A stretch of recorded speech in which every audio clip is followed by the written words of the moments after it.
আমার ২২ বছরের কাজের লোক আমার ঘরেই ঘুমাত।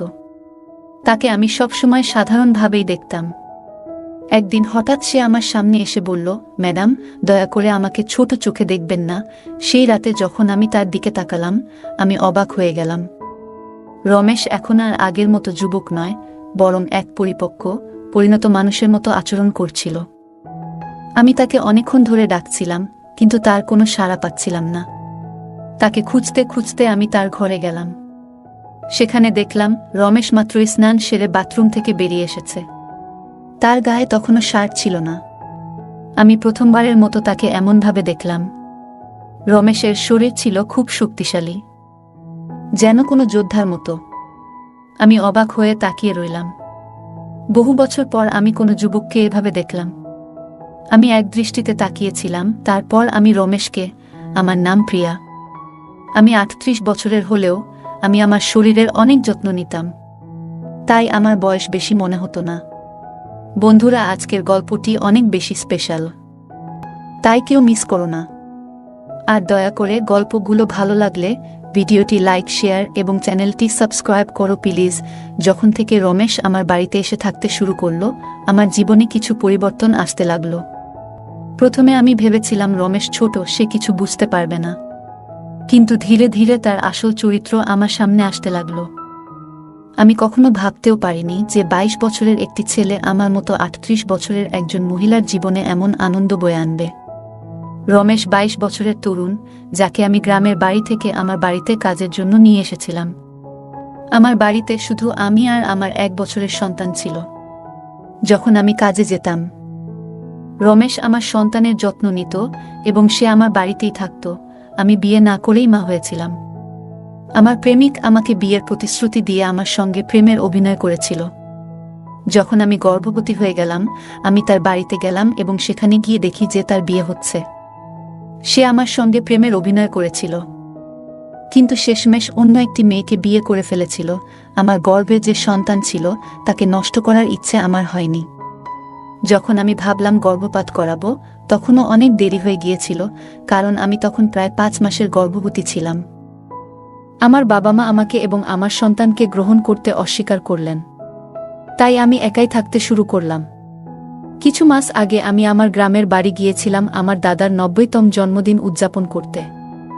আমার দাদু আমাকে সেই বিশেষ দিনের জন্য নিমন্ত্রণ পাঠিয়েছিলেন, তাই আমি গ্রামে গিয়েছিলাম। সেখানে আমার ছেলেকে শুধু আমার দাদাই ভালোবেসে কোলে তুলে নিয়েছিলেন। আমার ছেলে কুনাল তার সঙ্গে খেলছিল। এমন সময় অফিস থেকে আমার ফোন এলো। কিছুক্ষণের জন্য ফোনে কথা বলার জন্য আমি বাইরে গেলাম। আমি যখন বাইরে থেকে ফিরে এলাম, দেখলাম আমার ছেলে কুনাল আর দাদার কাছে নয়, বরং বাড়ির এক কর্মচারীর কাছে ছিল। আমি লক্ষ্য করলাম কুনাল সেই কর্মচারীর সঙ্গে বেশ আনন্দের সঙ্গে খেলছে।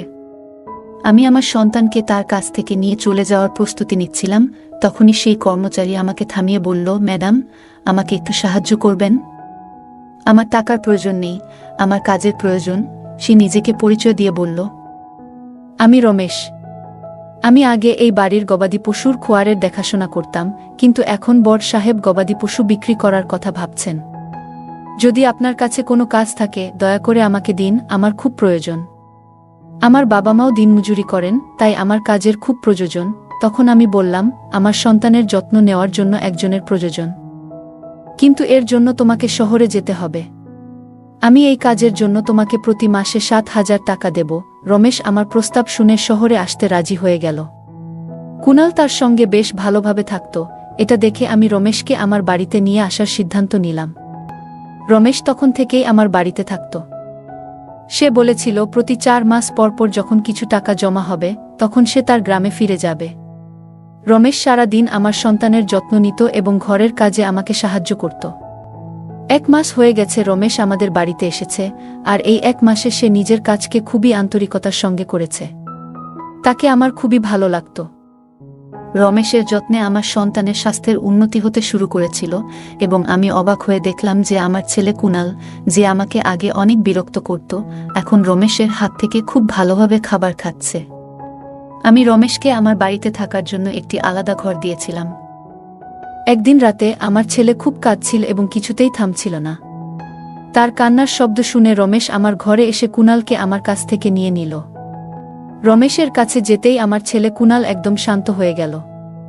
রাত অনেক হয়ে গিয়েছিল, কুনাল রমেশকে ছেড়ে দিতে চাইছিল না, তাই আমি রমেশকে আমার ঘরেই থেকে যাওয়ার জন্য বললাম। সেদিন আমি অনেক সুন্দর একটি পোশাক পরেছিলাম। সে আমার কথায় রাজি হয়ে গেল। সকালে আমি ঘুম থেকে উঠলাম, তখন দেখি কুনাল রমেশকে জড়িয়ে ধরে ঘুমাচ্ছে। সেই দৃশ্য দেখে আমার মনে হলো রমেশ সত্যিই আমার সন্তানের জন্য একজন আদর্শ দেখাশোনাকারী হয়ে উঠেছে। সেই রাতের পর থেকে রমেশ কুনালের জন্য আমার ঘরেই থাকতে শুরু করল। রমেশ আসার পর সবকিছু ঠিকঠাক চলছিল, আর তার কাজের প্রতি আন্তরিকতা দেখে আমি বেশ খুশি ছিলাম।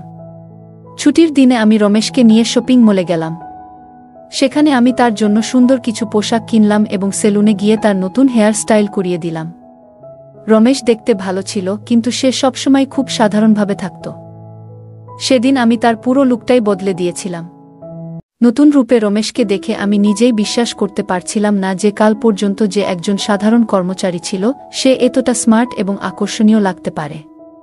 শপিং মল থেকে আমরা যখন বাড়ি ফিরলাম, কুনাল ঘুমিয়ে পড়েছিল। আমি তাকে তার ঘরে নিয়ে বিছানায় শুইয়ে দিলাম এবং পানি আনতে বাইরে যেতে লাগলাম।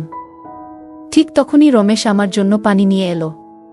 আমি পানি খেয়ে গ্লাসটা রেখে দিলাম, আর লক্ষ্য করলাম রমেশ আমাকে তখন থেকেই এক দৃষ্টিতে দেখছিল। হঠাৎ করেই সে আমাকে আলতো করে জড়িয়ে ধরল। অনেক বছর পর কোনো পুরুষের আলিঙ্গন পেলাম, আমি অবাক হয়ে তাকে দূরে সরিয়ে দিলাম। তখন রমেশ বলল, ম্যাডাম, আজ আপনার জন্যই আমি প্রথমবারের মতো নিজেকে ভালোবাসতে শিখেছি। জীবন সত্যিই সুন্দর, শুধু সেটাকে কিভাবে উপভোগ করতে হয় তা জানা দরকার। আজ আপনি আমাকে সম্পূর্ণ বদলে দিয়ে আমার উপর অনেক বড় অনুগ্রহ করেছেন। সত্যিই আমি এখন অনেক ভালো লাগছি। রমেশের মুখে সেই আনন্দের হাসি দেখে আমিও খুশি হয়ে গেলাম, কারণ কোনো গরিবের উপকার করতে আমার অনেক ভালো লাগে। পরের দিন থেকেই রমেশ খুব পরিপাটি ও সুশৃঙ্খলভাবে থাকতে শুরু করল। সে মাত্র 22 বছরের হলেও গ্রামের ছেলে হওয়ার কারণে তার শারীরিক গঠন ছিল মজবুত। সে প্রতিদিন বাড়িতেই শরীরচর্চা করত, আর তার উচ্চতাও বেশ ভালো ছিল। একদিন আমি তার পড়াশোনা সম্পর্কে জানতে চাইলে সে বলল এখন আর তার পড়াশোনায় মন নেই। প্রতিদিন সকালে অফিসে যাওয়ার আগে আমি আমার সন্তানের প্রতি ভালোবাসা প্রকাশ করতাম। আজ সকালে অফিসে যাওয়ার আগে যখন আমি আমার ছেলে কুনালকে আদর করতে গেলাম, দেখি সে রমেশের কোলে বসে আছে। হঠাৎ আমার ছেলে কুনাল মুখটা ঘুরিয়ে নেয়, আর আমার ঠোঁট অজান্তে রমেশের গালে স্পর্শ করে। আমি কিছুটা অপ্রস্তুত হয়ে পড়েছিলাম এবং দ্রুত রমেশের কাছে ক্ষমা চাইলাম। ঘটনাটি আমাকে অস্বস্তিতে ফেলে দিলেও রমেশ বিষয়টি সহজভাবে গ্রহণ করল। আমি তখন রমেশের কাছে ক্ষমা চেয়ে অফিসে চলে গেলাম।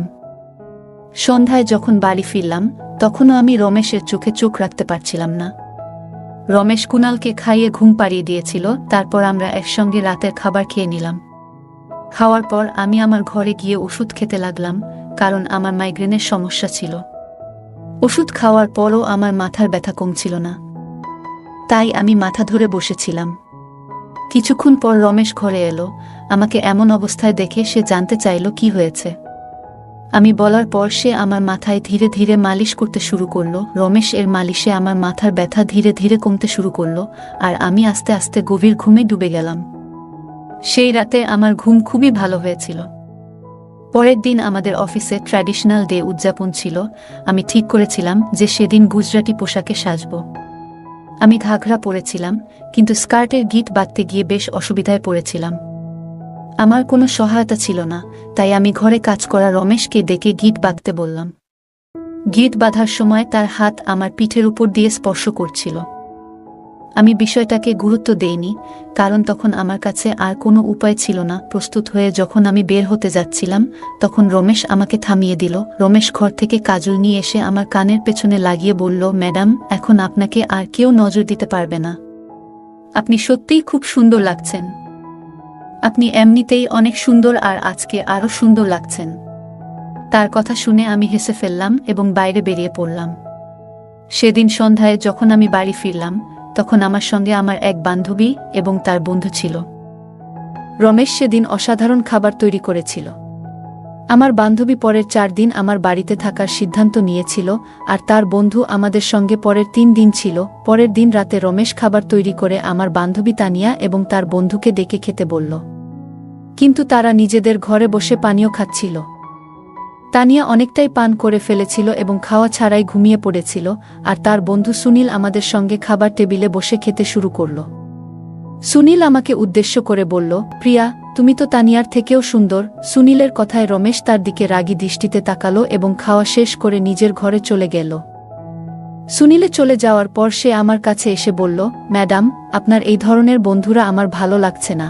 তখন আমি রমেশকে ধমক দিয়ে বললাম, আমি তোকে পরিবারের সদস্যের মতো মনে করি, এর মানে এই নয় যে তুই আমার অতিথিদের নিয়ে কিছু বলবি। তোর কাজ হচ্ছে বাড়িতে আসা অতিথিদের সেবা করা, তুই শুধু সেটাই করবি। আমাকে শেখানোর চেষ্টা করার দরকার নেই। আমি আমার ঘরে চলে গেলাম। যদিও আমি রমেশকে ধমক দিয়েছিলাম, তবুও সে আমার জন্য পানি নিয়ে এলো। আমি আমার ওষুধ খেয়ে পানি পান করে শুয়ে পড়লাম। সেদিন রমেশ আমার ঘরে ঘুমাতে আসেনি বলে মনে হচ্ছিল, কিন্তু সকালে ঘুম ভাঙতেই দেখি সে আমার পাশে শুয়ে আছে।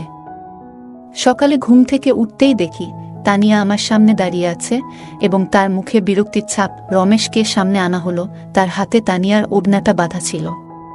তানিয়া ক্ষুব্ধ কণ্ঠে বলল, তোমার এই গ্রাম্য কাজের লোকটা আমার বন্ধুর হাত ভেঙে দিয়েছে।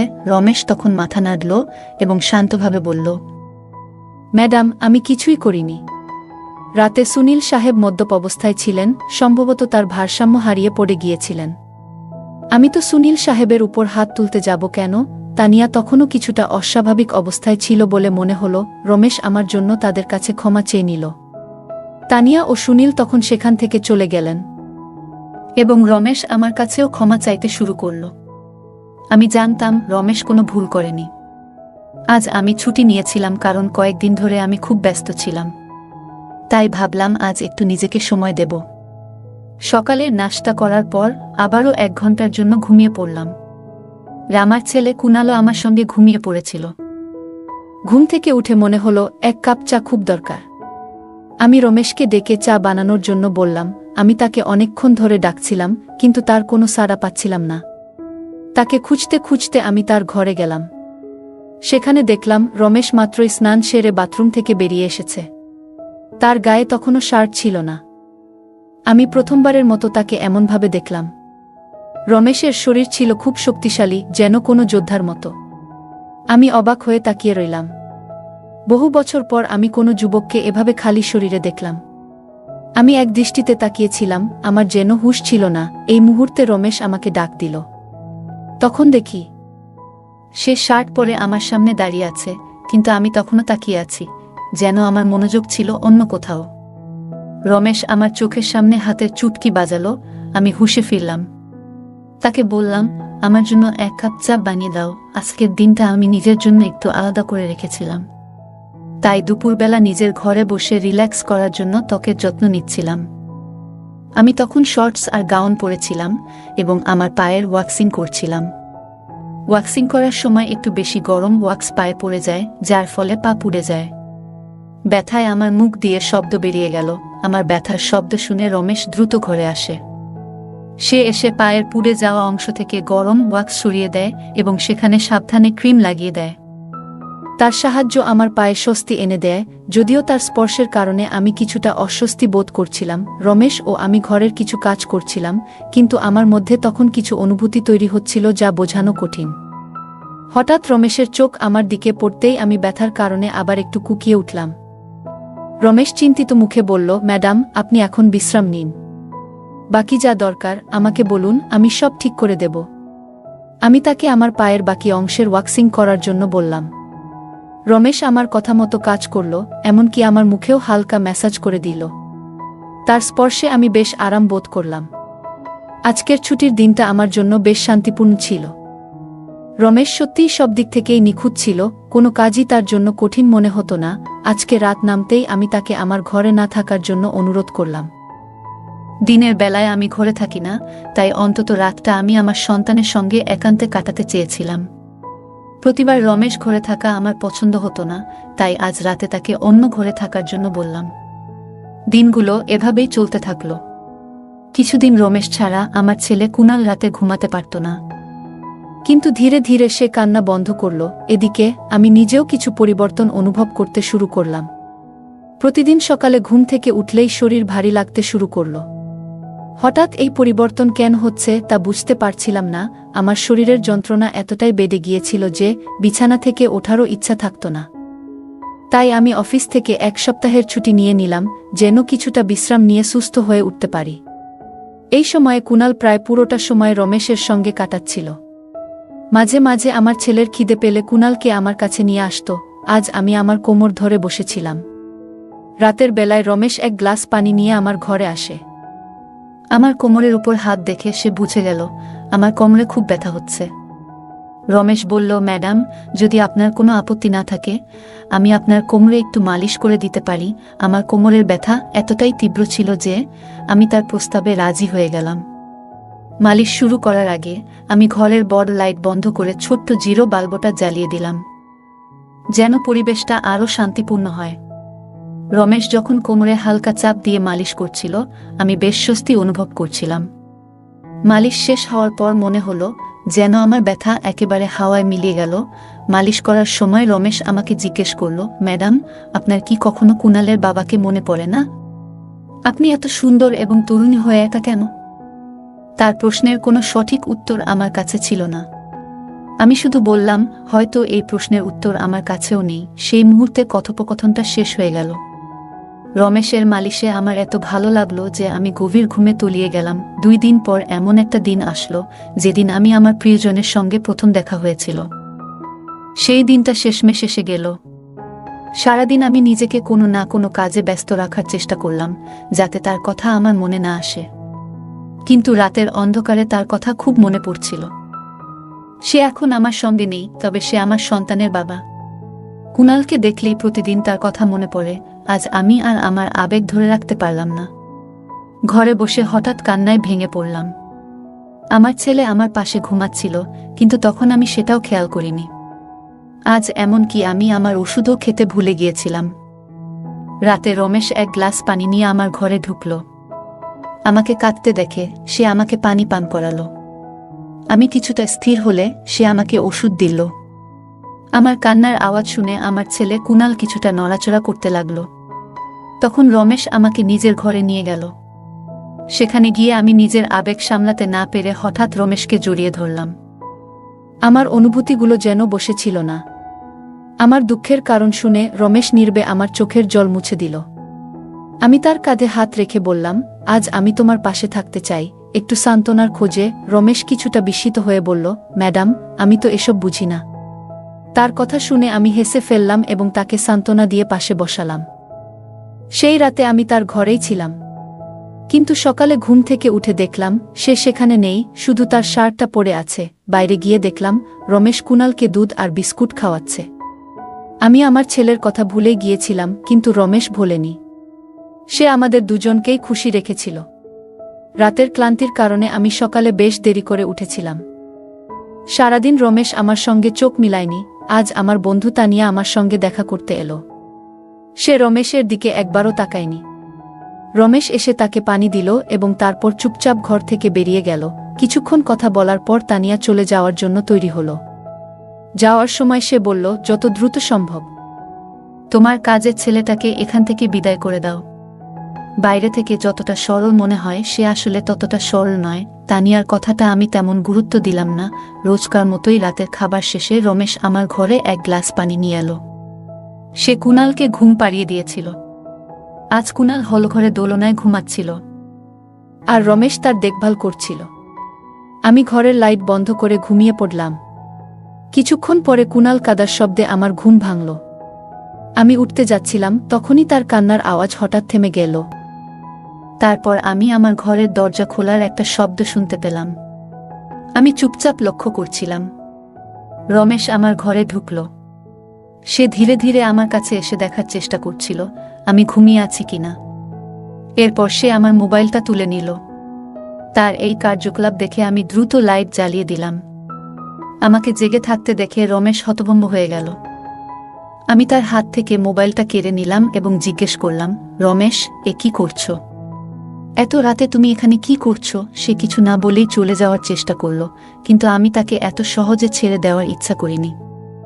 আমি তাকে তার সেই ভিডিও দেখালাম যেখানে তানিয়া একদিন এসে আমাকে একটা ভিডিও দেখালো। যেটা তার বয়ফ্রেন্ড সুনীলের সঙ্গে রমেশের মারপিটের দৃশ্য ছিল।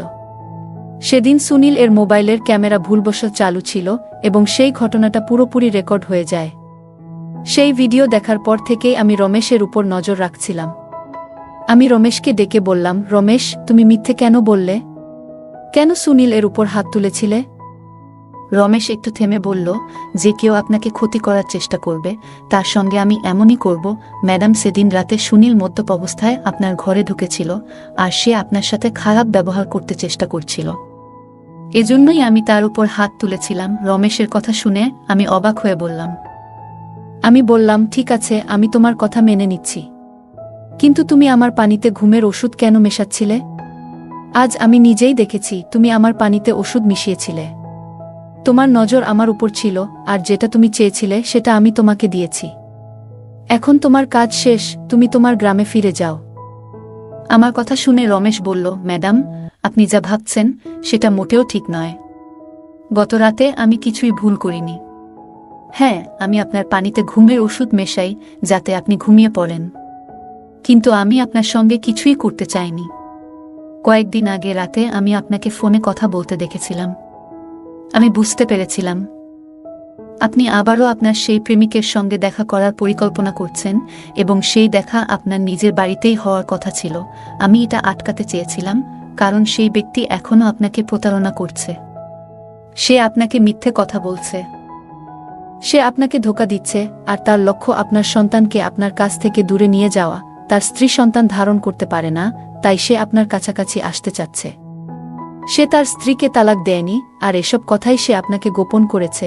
আমি বিস্মিত হয়ে রমেশকে জিজ্ঞেস করলাম, রমেশ, তুমি এসব জানলে কিভাবে? তুমি কে? এসব তথ্য তুমি পেলে কোথা থেকে? রমেশ উত্তরে বলল, আপনার বাবা সাহেব আমাকে আপনার ছবি দেখিয়েছিলেন। রমেশ বলল, প্রথমবার আপনাকে দেখে খুব ভালো লেগেছিল, কিন্তু আপনার বাবা সাহেব বলেছিলেন যে আপনি বিয়ে করতে চান না। তখনই আমরা দুজনে মিলে একটা পরিকল্পনা করি, আপনার জীবনে জায়গা করে নেওয়ার জন্য আমি এখানে এসেছিলাম। তবে এখানে আসার পর দেখলাম অনেকেই আপনাকে ভুল উদ্দেশ্যে কাছে টানতে চাইছে। তখন থেকেই আমি আপনার সুরক্ষা করা শুরু করি। রমেশ আসলে 22 বছর বয়সী ছিল না। আমার প্রথম সন্দেহ ঠিকই ছিল। সে 30 বছর বয়সী এবং একটি ভালো চাকরি করত। আমার ভালোবাসা জয় করতে সে এত চেষ্টা করেছিল। রমেশ যা বলেছিল সবই সত্যি ছিল। সে আমার প্রেমিক সম্পর্কে যা কিছু বলেছিল তার সবকিছুই সঠিক প্রমাণিত হয়েছে। রমেশের মতো একজন সৎ জীবনসঙ্গী এবং আমার সন্তানের জন্য একজন দায়িত্বশীল বাবা পাওয়া আমার জন্য সত্যিই বড় সৌভাগ্যের ব্যাপার। আমি আমার পুরনো প্রেমিকের প্রতারণা থেকে বেঁচে গেছি। আজ আমি রমেশ, যার আসল নাম বিজয়, তার সঙ্গে খুব সুখী। সে আমাকে এবং আমার সন্তানকে অনেক ভালোবাসে। আমার বাবা সাহেবের কারণেই আজ আমি আমার নতুন পরিবার শুরু করতে পেরেছি। রমেশের মতো একজন জীবনসঙ্গী পাওয়া আমার জন্য সত্যিই আশীর্বাদ। বন্ধুরা, যারা সত্যিকারের ভালোবাসে তারা কখনো কোনো কঠিন সময়ে আপনাকে ছেড়ে যাবে না। সম্পর্ক টিকিয়ে রাখার জন্য কোনো কারণের প্রয়োজন হয় না, কিন্তু সম্পর্ক ভাঙার জন্য একটা অজুহাতই যথেষ্ট। এই ছিল আজকের আমাদের ছোট্ট গল্প। গল্পটা কেমন লাগলো জানাতে ভুলবে না। আরও মজার মজার রোমান্টিক গল্প শুনতে চাইলে ভিডিওটি লাইক, শেয়ার এবং চ্যানেলটি সাবস্ক্রাইব করতে এবং বেল আইকনটি ক্লিক করতে ভুলবে না। ধন্যবাদ।